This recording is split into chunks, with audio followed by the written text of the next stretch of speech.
ওরা আমার কাছ থেকে কোনো সইটই নেয় নাই। প্রথম কথা এই যে এগুলো সব ভুল ধারণা। টি-20 বিশ্বকাপের বাকি আর মাত্র 24 দিন। ইতিমধ্যেই বেশিরভাগ দলই ঘোষণা করে দিয়েছে তাদের বিশ্বকাপ দল। আর সেখানে বুধবার বিসিবি প্রকাশ করেছে জিম্বাবুয়ের বিপক্ষে শেষ 2 টি-20-র স্কোয়াড। তাহলে বিশ্বকাপের দল ঘোষণা করা হবে কবে? কিসের জন্য এত দেরি হচ্ছে দল ঘোষণা করতে? ওরা আমার কাছ থেকে কোনো সইটই নেয় নাই। প্রথম কথা এই যে এগুলো সব ভুল ধারণা। না আমি বলি হয়তো ফাইনাল যেটা পাঠানো লাস্ট ডেট কি একটা আছে, ওই সময় আমাকে হয়তো নেবে। ওরা এখনও ওয়েট করছে, হয়তো কিছু জিনিস দেখছে মানে কয়েকজনের ইনজুরির ইস্যু আছে, ইনজুরি থেকে উঠতে পারে কি না সেগুলোর উপর অনেক কিছু নির্ভর করে। যে কেউ ধরেন এখন ইনজুর্ড বা পুরোপুরি সুস্থ না, এরকম কারো সুযোগ আছে কি না সামনে দেখার, এগুলো হয়তো দেখছে তারা।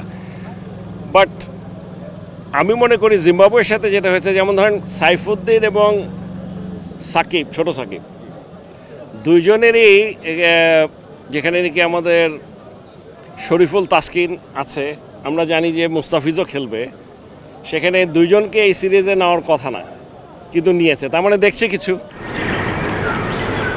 সিকান্দার রাজার দলের বিপক্ষে চতুর্থ ও শেষ টি-20-র দলে ফিরেছেন বিশ্বসেরা অলরাউন্ডার সাকিব আল হাসান, সৌম্য সরকার, পেসার মোস্তাফিজুর রহমান। বিসিবি বসের কথা অনুসারে বিশ্বকাপের আগে কিছু পরীক্ষা নিরীক্ষা করবে টিম ম্যানেজমেন্ট এবং ইনজুরিতে থাকা প্লেয়ারদের জন্য অপেক্ষা করবে। তারপরই ফাইনাল 15 ঘোষণা করবে নির্বাচকরা।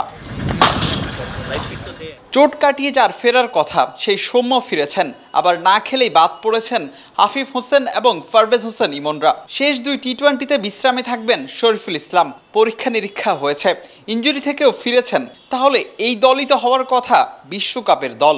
ছোটোখাটো একটু ফিনিশিংয়ের কাজ বোধহয় বাকি আছে, বাট মেন স্কোয়াড আমার ধারণা এখানে যাকে খুশি জিজ্ঞেস করেন, আপনি রাস্তায় যারা জিজ্ঞেস করেন বলে দেবে কে খেলবে বেস্ট 11। কাজে এটা নিয়ে আর বাকি অ্যাডিশনাল কে গেল এটা জানার দরকার কি? সব কিছু ঠিক থাকলে বিশ্রাম শেষে বিশ্বকাপের বিমান ধরবেন শরীফুল, এতটুকু নিশ্চিত করে বলাই যায়। আর বাকিরাও নিশ্চিত। প্রেসিডেন্টের বক্তব্য অনুযায়ী তানজিম সাকিব, মোহাম্মদ সাইফুদ্দিন কিংবা তানভীর ইসলামদের মধ্য থেকেই যে কোনো একজন বাদ যেতে পারেন শেষ মুহূর্তে। বিলাল হোসেন শিমুল, অলরাউন্ডার।